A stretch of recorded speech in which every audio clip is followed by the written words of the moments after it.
Thanks, Laura. And thank you, Parul, for coming out and talking. Thank you guys for coming out. And I want to thank Sarah, my educator, because I just took the tour of the heart before this, and because I hadn't been able to get inside the buildings all these years, and it was great. It was very moving, I felt, in a I'm sure people feel that way. I actually lived in an apartment like that up in Yorkville, like a 3-room flat where the plumbing was in the middle room, but I didn't actually think about that place. I thought more about the little apartment that we had when we first came to New York in 1968. 1965 was when the Immigration Act happened, so our family was one of the families that came over then, and I remember our apartment there, and it was interesting when you said that the Mrs. Baldizzi was her grandmother was cleaning everything, because I remembered that exactly. My mother would just clean everything all day because the place was filthy. It was filthy when we got there, and somehow she made it less filthy, and it was just full of roaches, and I think that's the thing that horrified her most. But anyway, I'm very pleased to be here, and I thought Parul and I are just going to have a conversation, but it was suggested that I maybe read a page or two from this novel called On Such a Full Sea, and so I'll do that, and then we'll just talk, and then you can ask questions or have a conversation, whatever. This is a book that is, I don't know if I should say anything about it. We'll talk about it, so maybe I'll just read a little bit of prose for you, and from the beginning, so I don't have to tell you about it. It is known where we come from, but no one might say things like that anymore. We think, why bother? Except for a lucky few, everyone is from someplace, but that someplace, it turns out, is gone. You can search it. You can find pics or vids that show what the place last looked like. In our case, a gravel-colored town of stoop-shouldered buildings on a riverbank in China, shorn hills in the distance. Rooftops, a mess of wires and junk. The river tea-still, a swath of black. And blunting it all is a haze that you can almost smell, a smell you think you don't want to breathe in. What does it matter if the town was razed one day after our people were trucked out? What difference does it make that there's almost nothing there now? It was on the other side of the world, which might as well be a light year away, though probably it was mourned when it was thriving. People are funny that way. Even the most miserable kind of circumstance can inspire a genuine throb of nostalgia. The blood was pumping, yes. Weren't we alive? You can bet that where we live now was mourned too in its time. And though it may be surprising to consider, someday this community might be remembered as an excellent place, even by those of us who recognize its shortcomings.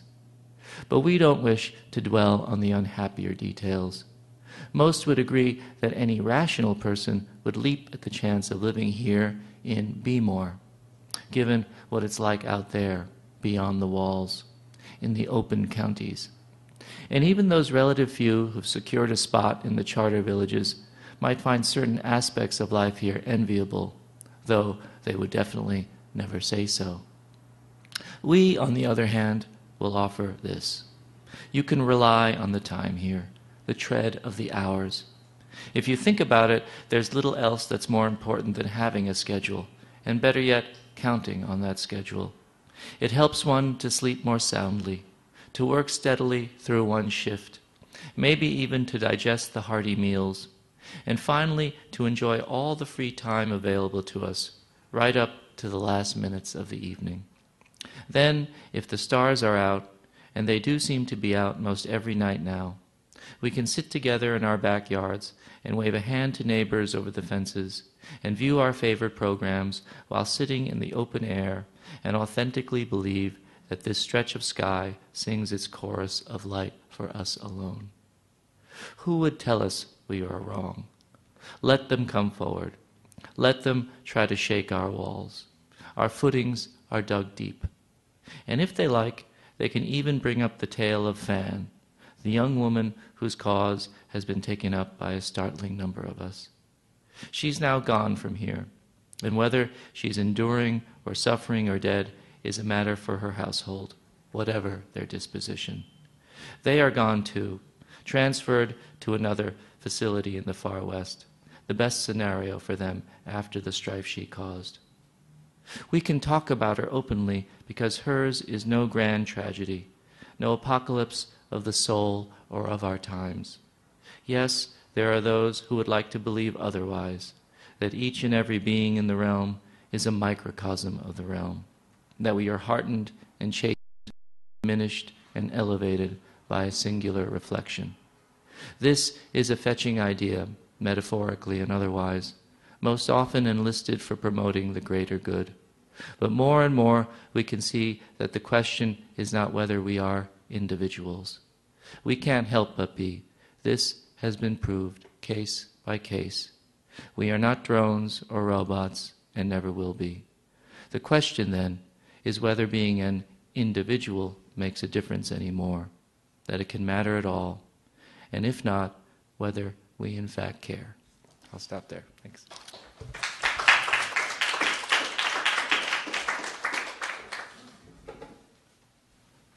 I'm happy I made you read against your will, because it's one of those voices that you can describe, but when he reads it, you get a sense of this collective we, this sort of eerie, all-knowing, kind of slippery voice. So I guess my first question is, you've taken us to this place called Bmore. What is Bmore? Bmore is the former Baltimore. It's now about, I sort of thought about it as 150 to 200 years in the future, but I wasn't about it because I didn't really care. But it's sufficiently in the future that things were quite different, and Bmore is a place that is now pretty much a production facility, inhabited by workers and families. And what they do is there are a number of these facilities, as I saw it, around the country, usually in former kind of burnt-out urban areas. So there's one in Detroit, and there's one in Cleveland, and there's something else. And Bmore is a place where they specialize in the growing of fishes indoor, and also hydroponic vegetables. So, and these pristine goods, because the outside world is a little bit poisoned, and you wouldn't want to take anything from nature anymore. These things are not for general consumption, but for the consumption of an elite class of people called who live in places called charter villages, and they are called charters. So this world that I saw was peopled by the charters at the top, you know, the 0.1%, what have you, 0.001%, and who live in probably to us, very recognizable gated communities, walled communities, which they have everything. These people, the Bmores and other people like them, the Detroits and everyone else, who are pretty much workers and service people, and then and who are also a small slice of the population, and then everyone in between just lives in what's called the open counties, which I referred to in the reading, and that's a place where there's really nothing going on. It's just it's not Mad Max, but it's close. It's a state of nature where people just have to fend for themselves. There's no infrastructure, there's no government, there's no security apparatus, there's nothing. So. I mean, there's some really amazing. Some of my favorite parts of this book are descriptions of life in this future that doesn't seem so far away. Just the degraded landscape, the fact that everybody's terrified of the sun, they're terrified of nutrient, they're terrified of their food.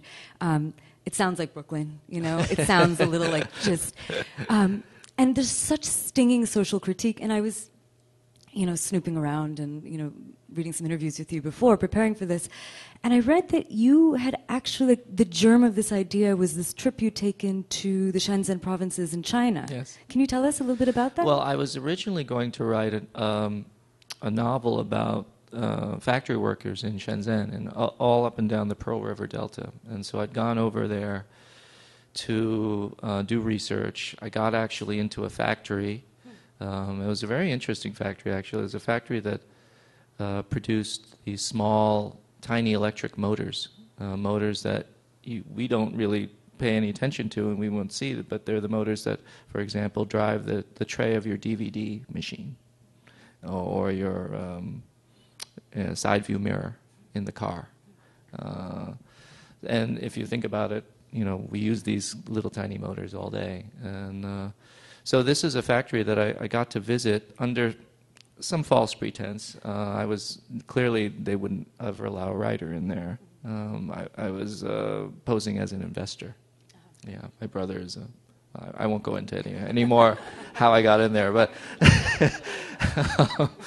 so I was just, and so they had, I don't think they spiffed up the place at all. It was actually a decent place. It wasn't Dickensian. It wasn't some horrible sweatshop. It really was like a campus, but as I always say, kind of a run-down campus, kind of grubby, and a campus that had no interest in being aesthetically pleasing, because it's just a utilitarian place, a place where workers live, they eat, they sleep, and then they work. So it was obviously there were mostly young people working at this place, and the young men handled the raw materials, the coils of copper and rubber and plastics and stuff like that, and forklift those things around. And the young women who were doing the most important work were doing the piecework, the work of putting together these little tiny motors. And they'd sit in rows in these clean rooms, quite quiet actually, and looking through big magnifying glasses and just working. And they were about probably between the ages of, I think legally they're supposed to be 16, but they were clearly girls who were there younger. So probably 15, 14 to 18, 19. And there was, I think, a lot of turnover because I think the workers in Shenzhen all along the Delta are constantly looking for a better situation. So they're very, very savvy that way. But one of the things that I suppose that I got from that trip was not that their lives were terrible, but it was the kind of existence that I think a lot of us would just we would rebel after very quickly, because it's the same work every day. The hours are very long. Although it's not a lot of physical labor, it's very demanding because you're just sitting there. And I think the poignant part about the visit for me was to see their living spaces, which were very small. They would be 2 bunks, 4 high, so eight girls would live in a room, and it was a very small room, so it really was like a prison cell. But they tried to make it livable, maybe a potted plant, they had a little hot plate where they could make ramen, and there laundry hanging about, trying to be as neat as possible. I was thinking about that again in these places where it's there's privation. Everyone has to kind of pull it together to just so they feel human and decent, and you could see that that's what they had all decided that they were going to do, that they were going to come from the provinces, work in this situation, live together like this, obviously for some benefit. They're sending money to their families, but I was amazed by how people would sacrifice themselves and put themselves into these positions. They were not slaves, but in some ways they had to have a slave mentality, or a mentality that did not ask for anything beyond it. And in some ways, I'm sure they're dreaming all the time of leaving, but at the moment of work and through those long shifts, you could see that would be torture to think about that. That they're very focused, and that's one of the feelings that I got that I didn't write about exactly in this novel, but I guess a feeling about that kind of self-control and a certain compliance. And everything sort of tamped down. Yeah. And everyone felt tamped down because they're exhausted. In every way, right? So you saw all of this, and you had a thought to write about it. Were you thinking about nonfiction? Were you thinking about... I was thinking about writing this big, social realist novel about the factories, a la, Dreiser or something. Zola, and so I had I had what I needed to see. I'd done a lot of research. I'd been researching China and reading all about China and talking to everyone I could for the last 2 or 3 years, and that's the funny thing about it is, which you get to know something, and have some confidence in your knowledge, and so that's why you can start to write. But then sometimes if you know too much in a way, you don't have to write it anymore. And maybe the story that I had set up for myself wasn't the story that I was able to write in a way. It was not exciting me in some ways. Well, that sort of leads me to a question, right? Because you're in this place and you want to write something, and we are living in sort of like a golden age of narrative nonfiction. There's like Catherine Boo. There are people that are making fantastic, gripping, suspenseful stories out of life. And you've written a number of novels of just sort of like granular detail. There's a lot of research. When you wrote about the comfort women, you went and you met with them, you spoke with them. What sort of window does the novel give us that nonfiction can't? And why is it when you're thinking about these social issues or questions or, and politics broadly defined as anything that deals with memory and trauma and all of these things, why do you go to the novel? Well, I think, because I'm probably too lazy as a nonfiction to be a really good nonfiction writer, and but more seriously, I suppose, I guess I'm someone who does like to do all this research, does like to observe all these facts, does try to put together a cohesive social picture or political picture wherever I go, but in the end, I guess my interest is always about the imaginations of all those people. I mean, I think that I just tend to always think about, kind of the spiritual or soulful or just, the imaginative lives of all these people. That's what I found myself thinking about when I was watching these girls in this quiet work. Just, I wasn't, I could have all the things about where they'd come from, and so I had all that down, what they were paid, But in the end, I was just asking myself, well, what is this one thinking about now? What is this one thinking about now? And I think that's an essential interest of a novelist. I think novelists, whether they're like people or not, some novelists I think are misanthropes, but they're fascinated by not just what people do, but how they dream, how they construct themselves, so all those kinds of questions to me, I think, not that those questions are not addressed by great narrative nonfiction, but I think the novel allows me a certain liberty to, obviously, in this book too, create a context by which another set or other layers of imagination can come about. I don't have to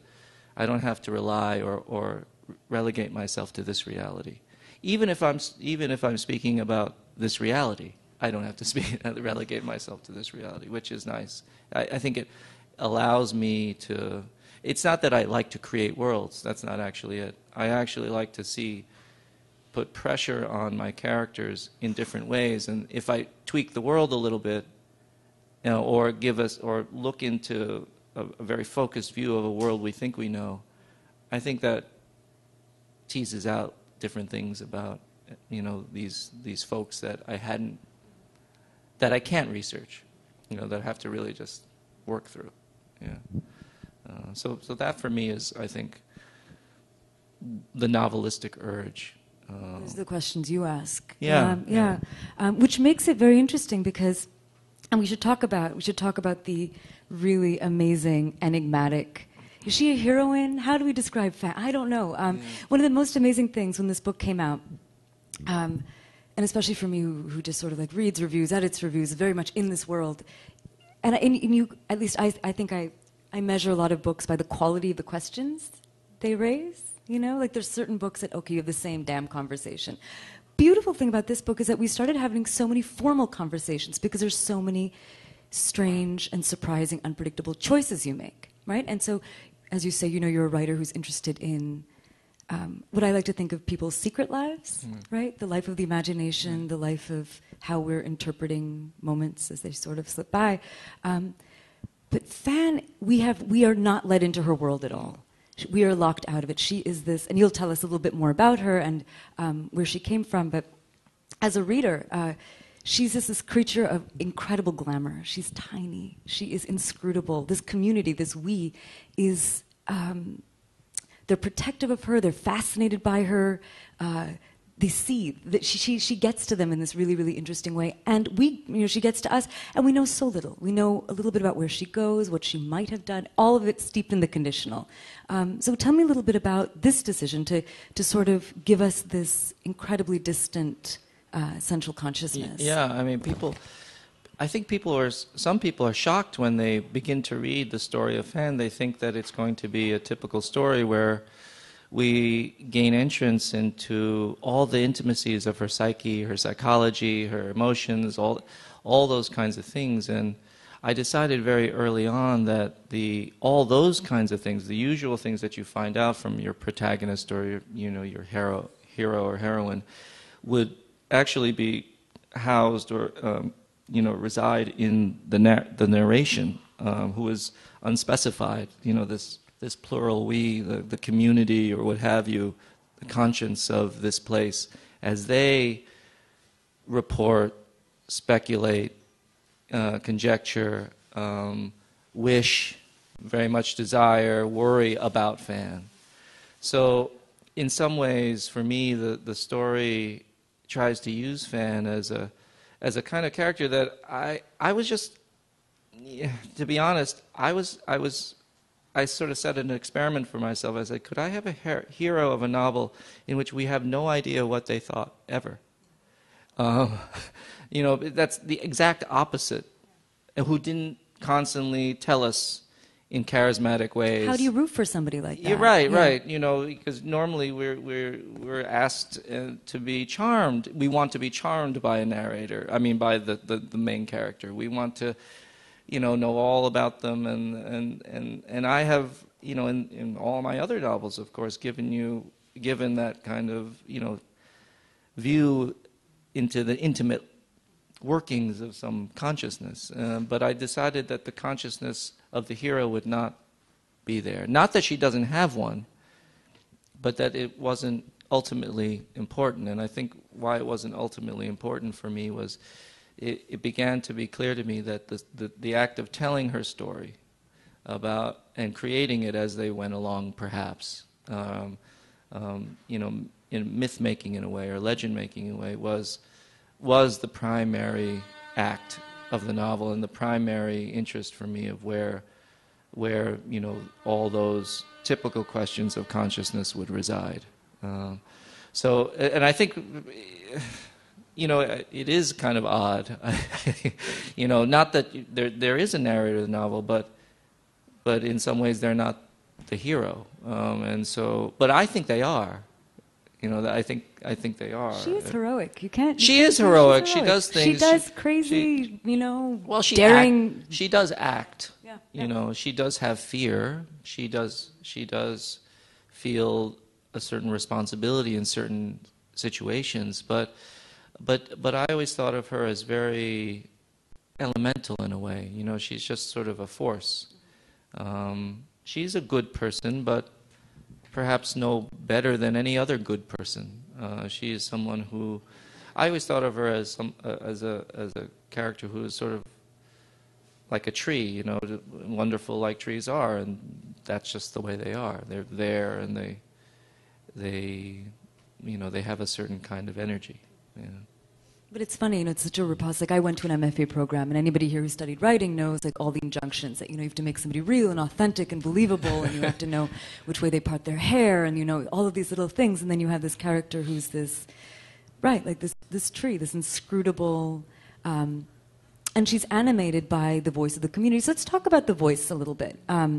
Because the book is written in my favorite tense, and like the most impossible tense, impossible to sustain, which is, the plural first person, the we. And we've seen it in, the Virgin Suicides. We've seen this voice in Then We Came to the End. Never in a book with this kind of, where it's referring in some way to a nation, to a community.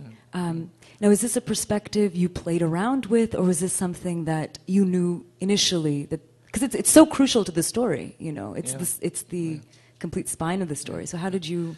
Well, I decided that very early on that Fan was this kind of person or hero or this kind of literary character that wouldn't be telling us her own story. So I knew that right from the start, and so I immediately thought, okay, who's telling her story?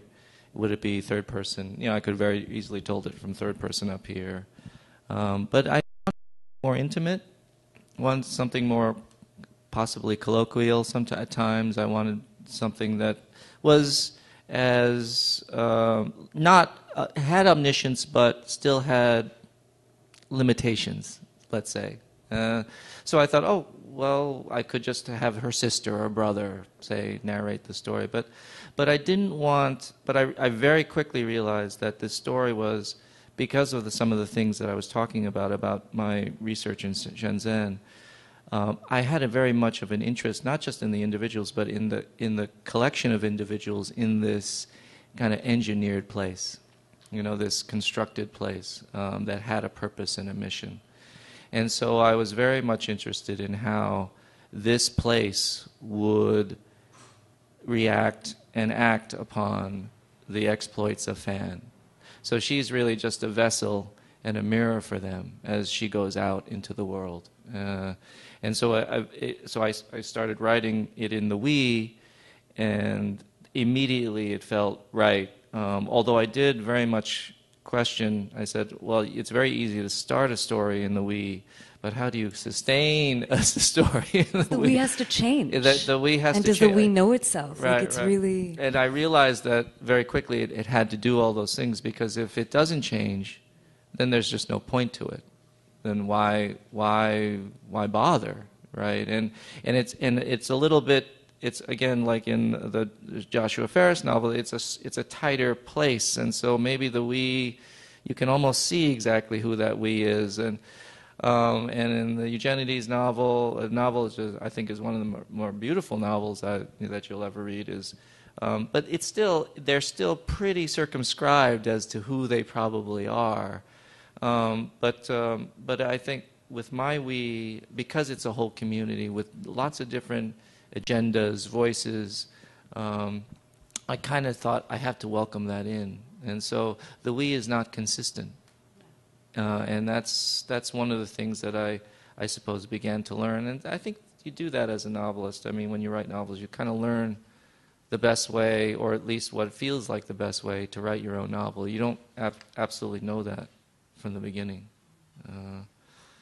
I have this great. You just reminded me of this great quote. I'm going to quote you to you. Sorry, but I love this quote because you were just being interminably interviewed, and suddenly you started talking about your golf game. And I love this quote because it reminds me a little bit about why you're such an unpredictable writer, and every book seems to set up a different narrative challenge and different sort of social challenge also. There's a different kind of trauma. There's a different kind of... you're always putting the lens in a different place. And most people think, this is Chang-rae Lee, most people think golfers are round Republicans. But I found that some writers really enjoy golf. It's such an intricate, complicated, difficult game, and it's never the same thing twice. I think that appeals to those who write. And sort of the interesting thing, I had like a whole night where Tim O'Brien and I were talking about golf. He grew up playing golf, and we drank a lot and and talked golf the whole night, and it must have been so boring to listen to. So boring.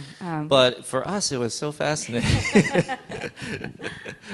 But so I wanted to talk to you about this aspect to your novel, which I really love, and I hope it brings people to literary fiction that are wary, or which is the dystopic aspect of it, which is really, really exciting, and as somebody who's always been very explicitly wrestling with ideas of memory and history and power. what did this allow you? Was there freedom in writing something where you were creating your absolute own petri dish world to sort of see how things like race and class and tell me a little bit about that. Well, I didn't set out to write a dystopic novel. I didn't set out to write a novel set in the future. I mean, I wanted to write about these originally. I mean, I sort of skipped that part. I wanted to write about Shenzhen workers, and I had this idea about having them come over and populate abandoned urban areas of the United States that were just sort of forlorn. And so that's why I said it in the future. But once you start writing about a different time, you do have a lot of freedom. You have a lot of responsibility too, but you have a freedom to, I suppose, sort of screen your anxieties, in a way that is generative rather than reactive. Because if you're writing about our society right now, you have to deal with things that are there, and sometimes in fiction, doesn't quite hew to your purpose in what you're worried about or thinking about or troubled about. And so what was nice about this and the society very briefly described to you is that I could go to each of those societies or cultures, microcultures, and as you said, the petri dish idea is nice.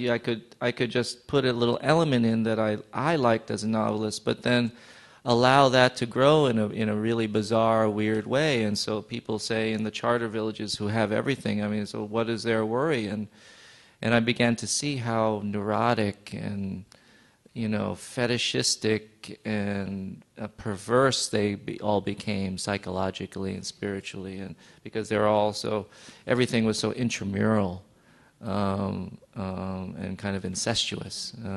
So in those ways, it's really fun because if I wanted to write about Greenwich, Connecticut that way, it's not exactly. I have to still deal with Greenwich, Connecticut in a way, but I can now kind of intensify it, and I'm not getting down on Greenwich that well. I kind of am, but I can intensify it in a way and concentrate it in a way and also tweak it in a way that's to my purpose. But again, those purposes evolve as I write. I think, oh no, not that. Again, so I'm not thinking, oh, what will the future really be like? That's not how I'm thinking. It's more, this is what I feel like. This is the line. The petri dish. This is how it's developing. Does that make any kind of sense? Is that possible? So there is a little real world, or real sort of intellection of it. Well, is this just completely, out of the realm? But if it's in the realm, generally, and it sort of fits with what I've been thinking about, then that's really kind of cool, and that's a feeling that I didn't have before. Yeah. I mean, but there are parts of this book that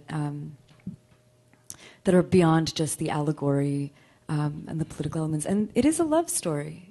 And it's a quest narrative. And I think I realize I have been sort of holding out on you on plot, basic plot, and some of that sort of. Can you tell us a little bit about what sets this book in motion?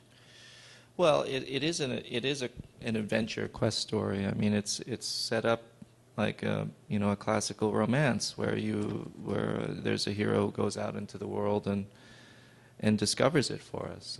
And in the course of things, where the book is different, I think, is discovers himself. I think that the thing about this book is that she already knows who she is. We don't quite know, but she knows, and so nothing really changes. She actually has a very simple mission, which is to find her boyfriend who has disappeared, and who turns out to be the father of her child, she's pregnant. So in some sense it's a very, very simple love story. She's just going to find him, but we don't get the typical stuff that I think that we would get about what you would expect about their love and da da da. I mean, there is a little handling of it, but she's she's I guess she's our way to bring to bring close all these, again, little microcultures and their strange inhabitants closer to the people back in Bmore. And again, there's I think a question. I don't know if you noticed. I don't know if you felt this, whether they're always reporting or sometimes they're kind of putting her in situations that they would like to see. Yeah, I think that's, for me, when in romances and quest stories, adventures, we sometimes start writing them ourselves. That's what I would do. If you follow Odysseus, you think, okay, this is what happens next. But wouldn't it be cool if he saw this? And so I kind of felt like that's what the narrator would end up doing in this book. They're also, staying with the myth aspect, it's also really interesting to read a book where you can feel the narrator, in this case, this community, projecting, and hoping. And they keep talking about her strength, and they keep talking about her shrewdness. Mm-hmm. And half the time you're just like, do you want her to be shrewd? Is she so shrewd? She's also this incredibly slight woman who's sort of wandering around this frontier, almost getting eaten by zombies. Like, this book is 12 books in one. But so these constant, bizarre, baffling things that she's fighting, and yet you hear sometimes this very sort of complacent, this complacency from the narrators. But she is fine, and you get to see a little bit, I think, which is really interesting, which is about how communities make their myths and what for. Well, this book is in some ways therapeutic for this narrator. They're kind of running through all their anxieties and their frustrations and their wishes for what might happen to them. I mean, clearly they sort of like when Fan encounters all this craziness because they have none in their lives. I think that's what I always tried to remember about who was telling this story. Their lives are so constrained and circumscribed and tame and self-controlled again. And so, they're always kind of looking out because nothing is happening within. And this was also, one of the worries that, it's one of the funny things about this book for me is that people have always, it's also a kind of catalog of my worries about Asian American tropes and Asian American stereotypes and Asian American realities too. And so there is an aspect of that most people haven't talked about at all. The class element gets a huge thing, but they don't talk about Well, let's talk about that. Let's talk about how race inflects this book, and not only just Asian Americans, but there's a lot of looking at African Americans, like the whole concept of passing, the whole concept of different kinds of passivity. Yes. Can you? Yeah. Well, her boyfriend Reg is so-called, has native blood in him. She's from China. Her people are from China. Fan is, but Reg is, he comes from the local people who were there, who of course have been pushed out, and the local people, many of them were there, were African American, and so, and this is one of the things that as an Asian immigrant I was always very aware of, and I've written, in Native Speaker, one of my novels, I wrote about, the clashes between, in Brooklyn and the Queens, between people who had been there and then these newcomers, and the sense, and I think there's a sense in this novel of clear racism on the part of the people of Bmore. They want to forget about what was there before them. I think they want to, have that mixed out in a way, and so it's part of my, feeling about unsettled feeling about what newcomers sometimes and very often do, which is, try to institute a kind of communal forgetting. So there are those kinds of things, but then also, what I read in the first part, there was a little bit about individuals And this is something that, you know, Asian Americans are always facing. You guys aren't individuals. You're just, you know, math and science machines and stuff. And so I wanted to kind of play with that idea too, about these people who, yes, their circumstances have forced them to have formed them in a way to be useful and to be, you know, effective, but that there's all this other stuff going on underneath, and again, people haven't really talked about it. I think it's my most Asian American novel in a way. Yeah. All my other novels, people say, "Oh, those are Asian." I was like, "Those aren't Asian American novels. There's just one person." But this is actually told in a communal voice, you know. But it's funny, people don't. But is it like a bigger thing? And this is something else that I wanted to chat about, because you've written all of these books and you deal with race explicitly, elusively, historically. But you know, what about American fiction and race? You know, and beyond just even the reception, what about people writing about it? Is it something that is, do you think, dealt with honestly? No, I mean, people don't want, they don't want you to write about. I mean, no one wants to hear that story because it's a depressing story. It's the story of heartache, of horrors, of, you know, so, you know, well, of course, we got a lot of great race fiction around the 50s and 60s, but I think it's sort of, and 70s too, but I think it's sort of dropped away a little bit. And is that part of the writers? Is that publishing? I think it's all of us. I think it's all of us, and that's one of the things that, you know, we have just, I think, and I think we like to tell the story to ourselves that we're all post-race. And I think that's a very easy story to say and to talk about. We are in certain sense, but, I mean, look around. I mean, just read the paper. Especially talking about it today, right? Right. With the Eric Garner. Right. So no, I think that's. I think we all agree. We have this dream that literature, particularly literature, right? Since we are so post-race, and that literature should transcend those things. But in fact, you know, it's one of the things that I think we continually have to deal with, and I'm always frustrated with the people who say we don't have to deal with that anymore. Not really. It's not such a big deal. But I think it is a big deal.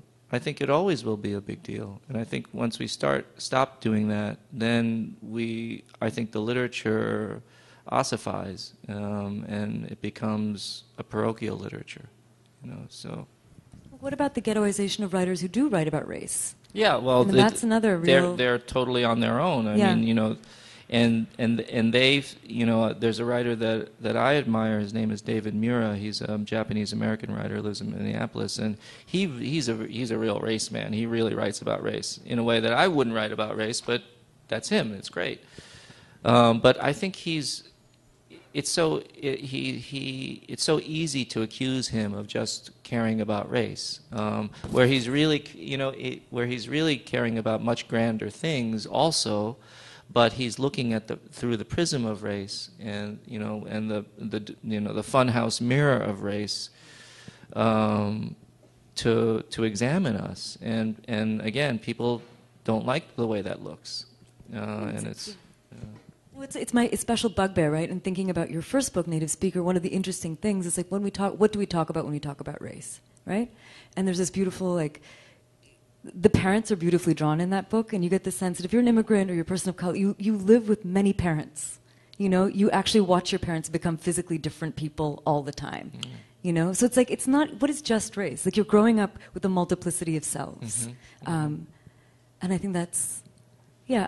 Well, I mean, I think, well, and then maybe you can speak to this a little bit too, because I think I hear it sometimes on the other end, which is just like, okay, no, which is actually, I think, a little bit more pernicious sometimes, which is like, no, race is important. We should be writing about race, but you have to do it in an unusual way. You have to do it in a different way, right? Because to tell the same story is just, we've heard it, right? Like, it's full of despair. Well, but that's the responsibility of all good writing. Right? I mean, and all good artists. We always have to try to do something a little different, because there's no need to repeat ourselves.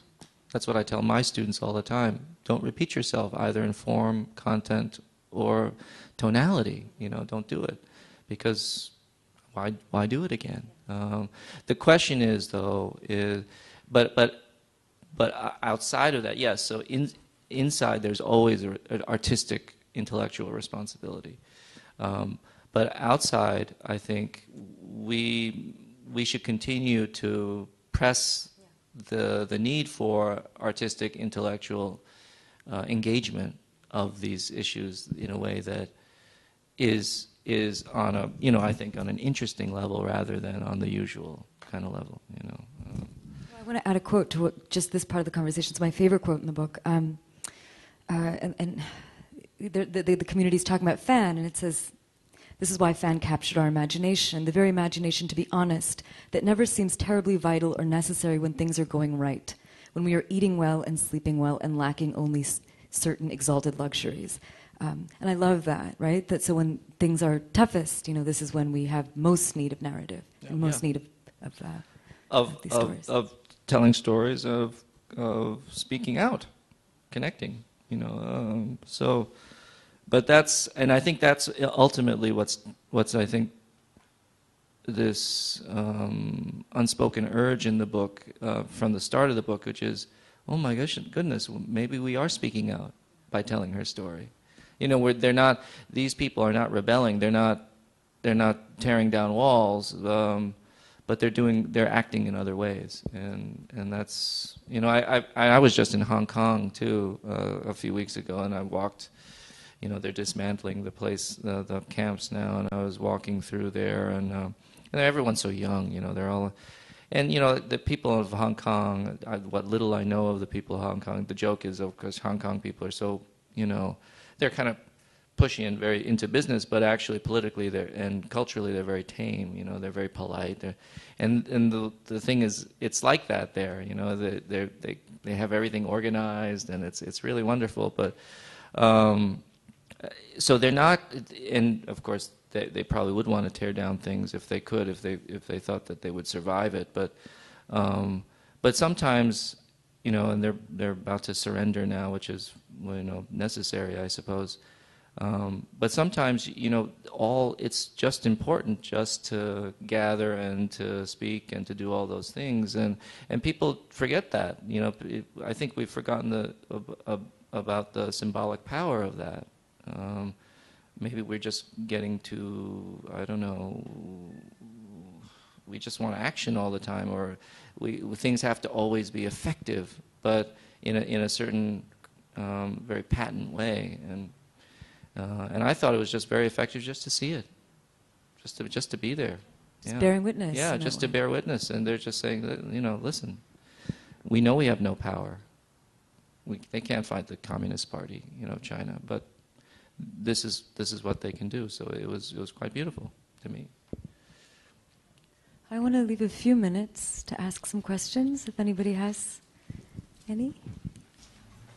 I just want to ask, if you do have a question, we found it works well so that everyone can see and hear you if you come up to the microphone and ask your question here. So, see Elisheva, and we would love to hear from you.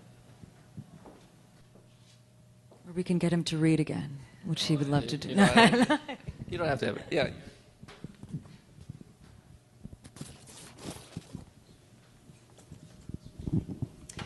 I love the image of the petri dish, and I would like to get a little bit back to the dystopian aspect of the novel. And as the book ends, not to give it away, but the other communities, the charter community and the Bmores, are fraying a bit, and it seems to me as if the open counties show the most possibility in all their wildness. I wonder if you would say something about that, because you haven't really touched on the open counties yet. Yeah, and the open counties, that's the region where people are just left to themselves, and that's where actually they have no power, so they have no devices. They're just they have to kind of read to each other and play word games and stuff like that. It's very low tech, and so it's also horrible in the sense that there's no security, but I think in the end, those are the people who feel, probably most scared, but most free. So they're not scared of themselves. They're scared of others, marauders or stuff like that. But unlike the people who live in Bmore and in the charter villages, I think those people are a little afraid of themselves.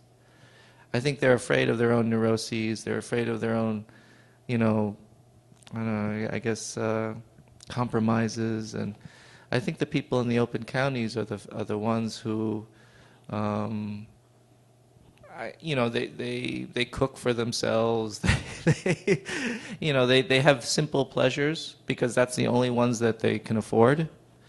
But I think all the people in the book begin to sort of see, maybe it's not so bad. In fact, the charter people will actually go out, and there's a scene where they go out to like a fair that the county's people throw, and there you can get like a real apple pie. You shouldn't eat it probably, but it tastes so good, and so it's, I guess it's sort of rustic because it has to be, and I don't know. I guess I have a little dream like that myself. Yeah, life is in Whole Foods, I guess, right? It's something else. Yeah.